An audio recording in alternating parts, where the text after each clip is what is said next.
नमस्कार दोस्तों, मैं प्रदीप माहेश्वरी स्वागत करता हूं आप सभी का संविधान निर्माण की इस सीरीज के एपिसोड 3 में। पिछले एपिसोड्स में हम देख चुके हैं कि किस तरह सांप्रदायिकता की कुल्हाड़ी ने देश के 2 टुकड़े कर दिए।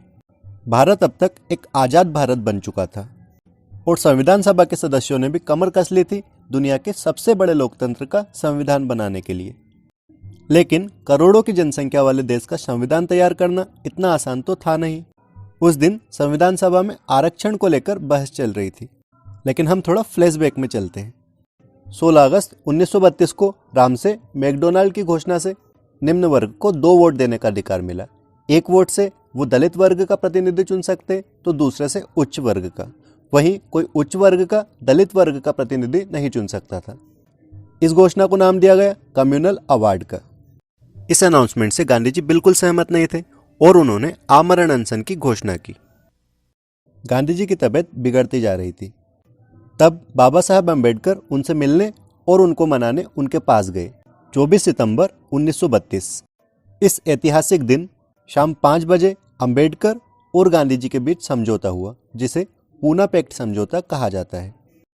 इसमें तय हुआ कि निम्न वर्ग के पास भी सिर्फ 1 वोट का अधिकार रहेगा, लेकिन आरक्षित सीटें 78 से बढ़ाकर 148 कर दी गई। और भी कई शर्तें डॉक्टर अंबेडकर की तरफ से रखी गई, जिसे मान लिया गया। चलिए हम अपनी कहानी पर वापस आ जाते हैं। तो सभा में आरक्षण पर ही बहस चल रही थी, लेकिन तभी कुछ ऐसा हुआ कि अंबेडकर जी ने इस्तीफा देने की धमकी दे डाली। आखिर क्या हुआ होगा, चलिए मैं बताता हूँ। दरअसल सत्र जैसे ही खत्म हुआ तो के.एम. मुंशी बी.आर. अम्बेडकर के साथ साथ चलने लगे। अब बातों बातों में जब आरक्षण की बात पर मुंशी जी ने अम्बेडकर जी को यह समझाना चाहा कि यूं किसी एक वर्ग को आरक्षण देना दूसरे वर्ग के साथ भेदभाव करने जैसा है। अम्बेडकर जी बोले, आप कुछ भी कर लीजिए, मेरे होते हुए तो आप रिजर्वेशन को नहीं हटा सकते।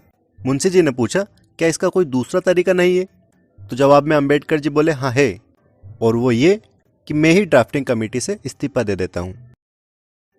इसके पश्चात उन्होंने संदेशा भिजवा दिया कि वो ड्राफ्टिंग कमेटी से ही नहीं बल्कि लॉ मिनिस्टर के पद से भी इस्तीफा दे रहे हैं। इसी कड़ी में सरदार पटेल अंबेडकर जी के घर पहुंचे और मनाने की कोशिश की। अंबेडकर जी अपनी बात पर अड़े रहे और तो और उन्होंने इस्तीफा भी तैयार करके रखा था। सरदार पटेल ने बड़ी खूबसूरत बात उस समय कही। उन्होंने कहा, अंबेडकर, मैं जिद्दी हूं लेकिन मूर्ख नहीं, किसान आदमी हूं, देखकर ही बता सकता हूं कि कौन सा बीज किस किस्म की फसल देगा। और इतना कहकर उन्होंने बी.आर. अम्बेडकर का दिया इस्तीफा फाड़ दिया। उस दिन अम्बेडकर जी को ना मनाया गया होता तो आरक्षण तो शायद नहीं होता, परंतु विश्व के सबसे बड़े लोकतंत्र के लिए इतना उम्दा संविधान बनाना शायद मुश्किल था, या शायद संभव ही नहीं। नौकरियों में एंग्लो इंडियंस और कुछ विशेष ग्रुप्स को आरक्षण दिया गया और यहाँ तय हुआ कि जब सब कुछ ठीक हो जाएगा और ये ग्रुप्स उन्नति कर लेंगे तो ये राइट्स वापस ले लिए जाएंगे। इसके बाद सभा में भाषा, नागरिकता और भी कई विषयों पर लंबी बहस चली। टाइटल्स यानी पदवियां, जब इन्हें समाप्त करने की बात आई तो यहाँ तय हुआ कि प्रोफेशनल डिग्रीज जैसे डॉक्टर या मिलिट्री टाइटल्स जैसे कर्नल, लेफ्टिनेंट सिर्फ यही प्रचलन में रहेंगे और अन्य उपाधियां जैसे नाइटहुड जैसी पदवियां समाप्त हो जाएगी। अगले एपिसोड्स में हम फंडामेंटल राइट्स, ड्यूटीज, प्रीएम्बल और अन्य कुछ महत्वपूर्ण टॉपिक कवर करेंगे। आशा करते हैं यह वीडियो आपके लिए हेल्पफुल रही होगी।